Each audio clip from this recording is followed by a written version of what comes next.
It's James here. Today I'm going to be talking to you about this book, Last Time I Lied by Riley Sager. Let's read the sticker on the front. It's not a sticker. Breathtaking. This red-blooded thriller set my pulse thrumming.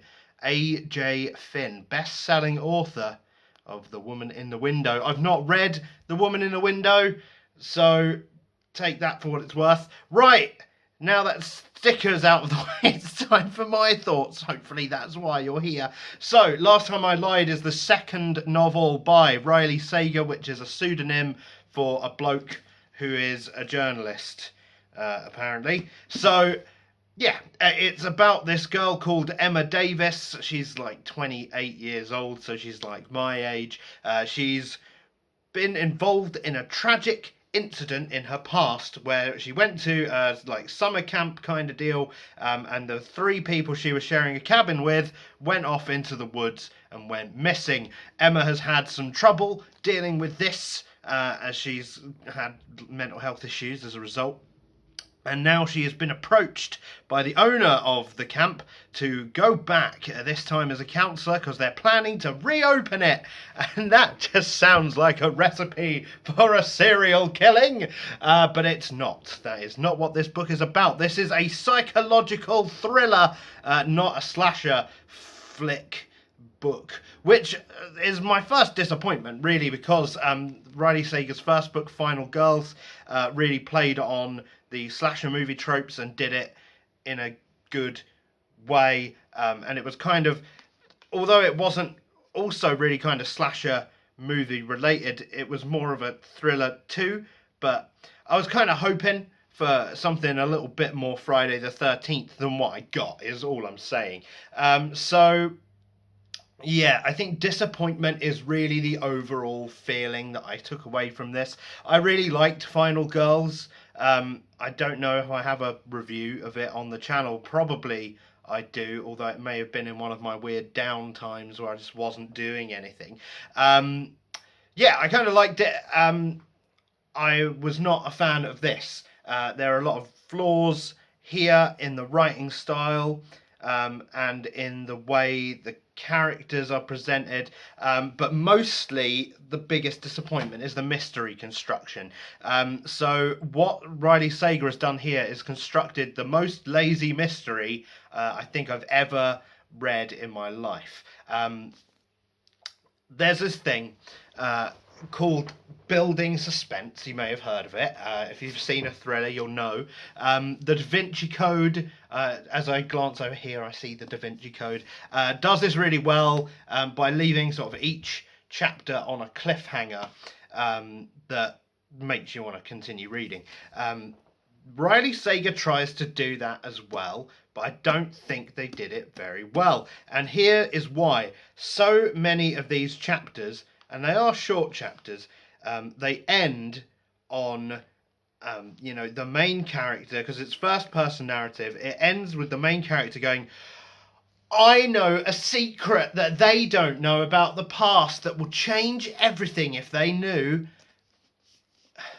It's like, okay, like, well, like, there's this whole mystery being built up, right, based on, what happened 15 years ago, and what happened now, and who really did it, who's guilty. But the main character, like, constantly tells us that they know more about it than they're letting on, which is okay, except that it's a first-person narrative, so literally the character is just sitting there thinking, I know something. Tell us then. Just tell us as the reader. Like, the only reason it's mysterious is because the narrator is deliberately not telling us the information. And then later on, when we find out the information, it was all bullshit anyway. It didn't matter. It's what? And then it relies very heavily as well on an 11th hour twist, which comes up really out of nowhere. Two 11th hour twists, by the way, I'll just add. That's not really a spoiler. It's a common thing in a mystery to have a big reveal twist ending. a lot of people that I've read reviews on really liked the ending. There's like, I didn't see it coming. Oh my god, it blew my mind. I didn't see it coming. And I'll give them this. I didn't see it coming either, but I see that as a very bad thing because it's not because I'm just stupid and I couldn't work out the mystery. The reason why it was a bad twist is because there were literally no seeds planted for it. Like, the entire novel is essentially a red herring, and the ending just comes out of nowhere, and you're like, oh, okay, you might as well just not have written the book. Just have that event happen. Yeah, like, it needed to be a different story or a different ending, if you see what I mean.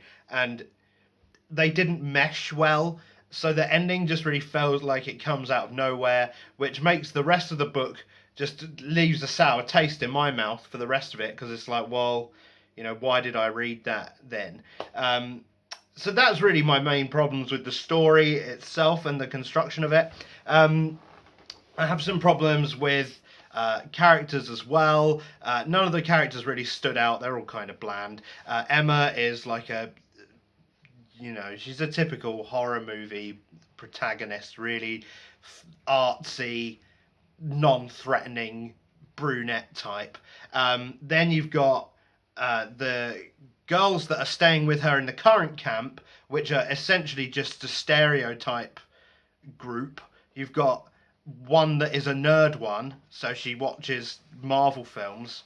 You've got one who is another different kind of nerd one, so she just like asks questions and says random bits of trivia and wears glasses. And then there's like the other third one who is just literally just a mean girl stereotype, but then because she reads books, so I guess she's not, but she is. So I don't know. They were kind of really crap characters. They didn't add anything to the story. I really don't think they needed to be in there. They didn't develop Emma's character at all. They didn't add anything thematically. They just sort of were there. They didn't grow, they didn't change, they were just there in the story. Okay. Then you've got the three girls from Emma's past. Now there's one of these characters is the only important one. And these three are literally just the group from Mean Girls, with the main one being Regina George. So, like, Riley Sager did nothing to really shake the Mean Girl archetype with these characters. They just are that. One is a sporty one. One is just the mean bitch one. And the one is just the other one. She's the third one. She's nothing. Oh no, she's the one who eats like a normal human and therefore is judged. So those are really the only characters of consequence to Emma. Well, no, they're not. That's a lie. Strike that. So we've got the camp leader, like the owner of the land, who is this rich old woman who wants to run a camp. And she doesn't really do anything. She doesn't grow as a character. She does nothing. She's just there. Then you've got her two sons. One of them is the love interest one, and one of them is the background one. And then you've got one of the background guy. He's got a wife who is just like a Stepford wife weirdo. And then you've got some other camp counsellors who are just there as well. And all of them are either just put into the story to give Emma someone to ask a question to get exposition from, or they're just there to either be a red herring, or obviously one of them to be the person what done it. So it wasn't great. The characters are forgettable. They didn't add anything to the story, the themes, the main character's arc, None of them really had an arc. No one growed or learned anything, apart from Emma, I guess. But she didn't really. I mean, she just sort of solved the mystery. Didn't really grow from it. She kind of ends the story in the same place she started it, only now being free from her, you know, PTSD stuff. So there you go. That's kind of it with the last time I lied. I'm a bit concerned as well. This book, obviously, it's come out only a year after Final Girls. I'm very concerned at the sheer amount of typos and errors that I found in this text. Proofreader needs to go over it again. Kind of makes me think it was kind of rushed out. Yeah. So I'm disappointed. 2 stars on the Goodreads, but you know, star ratings I don't care about so much anymore. Tell me if you want me to do another video about my thoughts on star ratings and ratings of books, by the way. And that's kind of all I have to say. So thanks for watching. Do the whole subscribe, like thing, whatever. Share the video if you want. Tell all your friends. I'm kind of the outlier on this one. A lot of people are really liking it. So maybe, you know, it'll be up to you. But it didn't do it for me. It wasn't up my street. I think there's too many problems that just couldn't be overlooked. And that's it. So there you go.